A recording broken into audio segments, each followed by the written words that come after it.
The world has more active wars right now than at any point since World War II. 5 nuclear-armed nations are in active conflict or on the edge of one, and the Doomsday Clock is at 90 seconds to midnight, the closest it has ever been in human history. So let us ask the question everyone is thinking but nobody is answering honestly. Are we heading towards World War III? There is a question that hundreds of millions of people around the world are typing into search engines every single day in 2026. Are we heading towards World War III? It is not a question born of paranoia. It is a question born of observation. Because when you look at what is actually happening in the world right now, not through the lens of any single news channel or political agenda, but through the cold hard lens of facts, what you see is deeply alarming. The United States and Iran have been at war. 2 nuclear-armed nations, India and Pakistan, fought a 4-day military conflict just last year. Russia and Ukraine are now in the 5th year of the largest land war in Europe since World War II. Israel has been simultaneously fighting Gaza, Lebanon, and directly striking Iran. China is conducting near-daily military exercises around Taiwan. North Korea has launched over 100 missiles in recent years and declared itself an irreversible nuclear state. Sudan is experiencing what the United States has officially declared a genocide. And the Doomsday Clock, maintained by the Bulletin of Atomic Scientists, which brings together the world's leading nuclear and existential risk experts, is currently set at 90 seconds to midnight. That is the closest it has ever been in its entire 79-year history. Today we are going to do something that most news channels are too afraid to do. We are going to look at all of these conflicts together, connect the dots between them, and give you an honest, fact-based, realistic assessment of where the world is actually heading. Part 1. How close are we? The honest answer. Before we go through each individual conflict, let us answer the central question directly and honestly. Are we in World War III right now? The technical answer is no. A true world war requires direct military combat between multiple great powers, meaning the United States, Russia, China, and their major allies, all fighting each other simultaneously. That threshold has not yet been crossed. But here is what makes the current moment genuinely different from anything we have seen since the Cold War. We are not in World War III, but we are in a period where the structural conditions that historically precede world wars are all simultaneously present for the first time in 80 years. Multiple major conflicts are active at the same time. The great powers are deeply involved in those conflicts, either directly or through proxies. Military alliances are being tested and activated. Arms races are accelerating globally. Economic interdependence is being weaponized as a tool of war. And perhaps most critically, the mechanisms and institutions that were built specifically to prevent another world war, the United Nations, arms control treaties, diplomatic back channels, are all under severe strain or have already broken down. Expert analysts at institutions including Rand Corporation, Chatham House, and Brookings collectively place the probability of a cascading global conflict at somewhere between 20 and 30% under current conditions. That does not mean it is inevitable, but it does mean it is far more likely than it has been at any point in the last 70 years. Part 2. Flashpoint 1. U.S., Iran, and the Middle East. The most immediately dangerous flashpoint right now is the Middle East. In February 2026, the United States and Israel launched a coordinated attack on Iran, killing Supreme Leader Ali Khamenei and striking nuclear and military infrastructure across the country. Iran retaliated by closing the Strait of Hormuz, the narrow waterway through which 20% of the world's entire oil supply passes every day. Oil prices surged above $100 per barrel. Global markets crashed. The conflict drew in Lebanon through Hezbollah, Yemen through the Houthis, and directly threatened Gulf states including Saudi Arabia, the UAE, Qatar, and Kuwait when Iran struck their energy infrastructure. A fragile 2-week ceasefire was brokered by Pakistan in April 2026. But the talks in Islamabad collapsed after 21 hours without a deal. The United States has now announced a naval blockade of the Strait of Hormuz. Iran's nuclear program remains intact enough to produce weapons-grade material on short notice, according to the International Atomic Energy Agency. And on the ground in Lebanon, over 1,700 people have been killed since March 2nd, as Israel continues bombing Beirut. The Middle East in 2026 is not approaching a tipping point. It is already past one. The only question is how much further it tips before something restrains it. Part 3. Flashpoint 2. Russia, Ukraine, and NATO. The Russia-Ukraine war entered its 5th year in 2026 and shows no sign of ending. Russia controls approximately 20% of Ukrainian territory.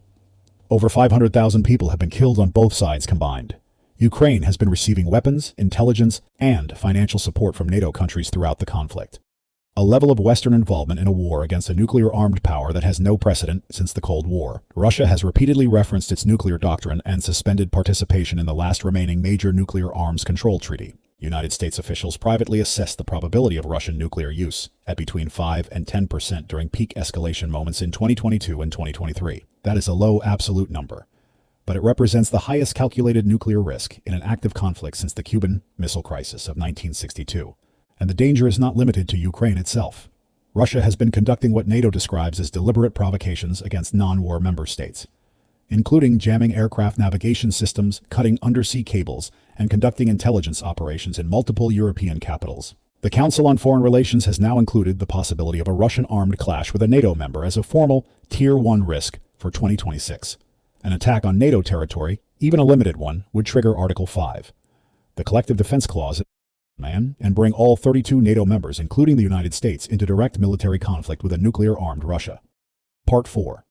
Flashpoint 3. China and Taiwan. Of all the flashpoints that could trigger a genuine world war, the Taiwan Strait is the one that most military analysts consider the most structurally dangerous in the medium term. China considers Taiwan part of its sovereign territory and has never renounced the use of military force to achieve reunification. The United States has a formal commitment, under the Taiwan Relations Act, to provide Taiwan with defensive weapons and to maintain the capacity to resist any forcible unification attempt. These two positions are fundamentally incompatible. China's military capabilities have grown dramatically over the past decade. Its navy is now larger than the United States Navy by number of ships. It has been conducting increasingly sophisticated military exercises around Taiwan with near-daily air sorties and regular naval encirclements. Military analysts at institutions including the United States Naval War College have run simulations of a Taiwan Strait conflict, and in most scenarios, the United States takes significant losses. China controls the timing. It chooses when and whether to act. And some analysts have noted that with the United States already stretched across the Iran war, the Ukraine conflict, and now a potential naval confrontation in the Strait of Hormuz, 2026 may represent exactly the kind of distracted moment that Chinese strategic planners have been preparing to exploit for years. Part 5. Flashpoint 4. India, Pakistan, and the nuclear reality. In May 2025, two countries with a combined population of nearly 1.7 billion people, both armed with nuclear weapons, fought a 4-day war that most of the world barely stopped to notice. India launched Operation Sindoor, striking 9 targets inside Pakistan with cruise missiles. Pakistan shot down multiple Indian fighter jets, including 3 French Rafale aircraft. Pakistan's Nuclear Command Authority convened during the conflict, the body that authorizes nuclear weapons use. India struck within 1 kilometer of Pakistan's Strategic Plans Division, the organization that manages Pakistan's nuclear arsenal. Both sides claim victory. Both sides have been rebuilding and expanding their military capabilities ever since. The Indus Waters Treaty, which survived every previous India-Pakistan war for 65 years, has effectively been suspended. And Kashmir remains as disputed as it was the day British colonialism ended in 1947. Every analyst who has studied the India-Pakistan conflict agrees on one thing. This war is not over. It is paused. And the next time it starts, the nuclear dimension will be even closer to the surface. Part 6. Flashpoint 5. North Korea and the Forgotten Threat. While the world's attention has been focused on the Middle East, Eastern Europe, and South Asia, North Korea has been quietly advancing its nuclear and missile program to levels that now represent a direct existential threat to its neighbors and to American territory. The Council on Foreign Relations elevated North Korea from a Tier 2 to a Tier 1 risk in its 2026 conflict assessment, the highest possible warning level. North Korea conducted over 100 missile tests in recent years and has officially declared itself an irreversible nuclear state, meaning it has legally and formally committed to never giving up its nuclear weapons regardless of any diplomatic agreement. It has successfully tested intercontinental ballistic missiles capable of reaching the continental United States. It currently deploys between 40 and 50 nuclear warheads, with estimates suggesting it could reach 100 by the end of the decade.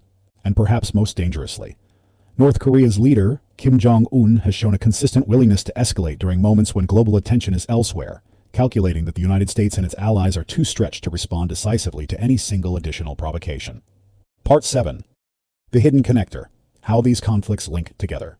Here is what most news coverage of individual conflicts completely misses. These are not 5 separate, unrelated wars happening in different parts of the world. They are 5 nodes in a single interconnected system, and the connections between them are what make the current moment so historically dangerous. Iran supplies weapons to Hezbollah in Lebanon, the Houthis in Yemen, and armed militias in Iraq. Russia has military and economic ties with Iran. China has been deepening its strategic partnership with both Russia and Iran throughout these conflicts. North Korea has been supplying artillery shells to Russia for use in Ukraine and has received military technology transfers in return. Pakistan has positioned itself as a mediator between the United States and Iran.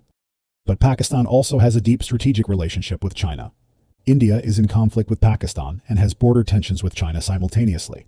Israel is fighting Iran's proxies across the entire Middle East, while the United States is simultaneously stretched across multiple theaters of operation. The world's major powers are not yet fighting each other directly, but they are all deeply embedded in conflicts that involve each other's allies and interests. The system is not yet at war, but it is structured in a way that means a single significant miscalculation.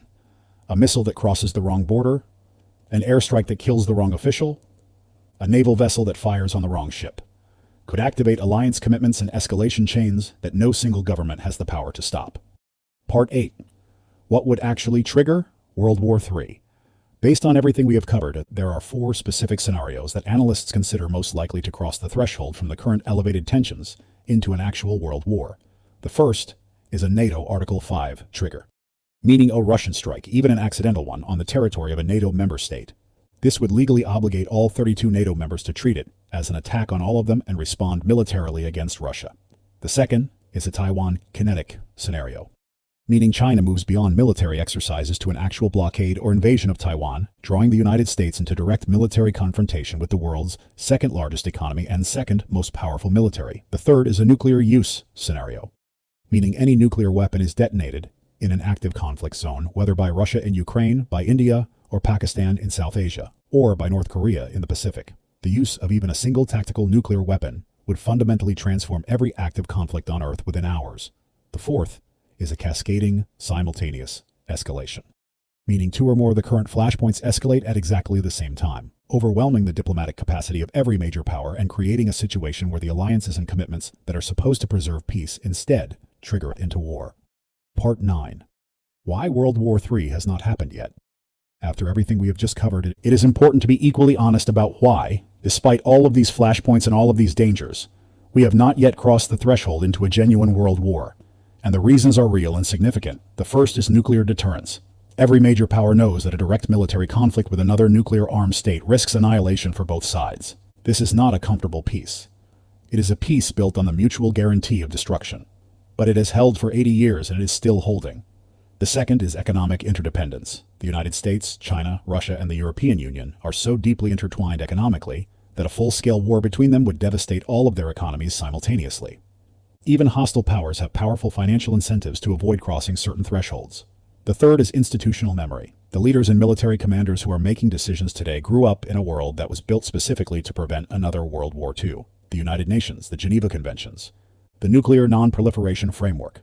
These institutions are imperfect and under strain, but they still exist, and they still create friction against escalation. And the fourth is Pakistan. In April 2026, Pakistan demonstrated that even in the most dangerous moments, determined diplomatic action by a trusted intermediary can pull 2 adversaries back from the edge. That is not a small thing. That is proof that the mechanisms of peace can still function even when the mechanisms of war are fully activated. Conclusion. So, are we heading towards World War III? Here is the most honest answer that the facts allow.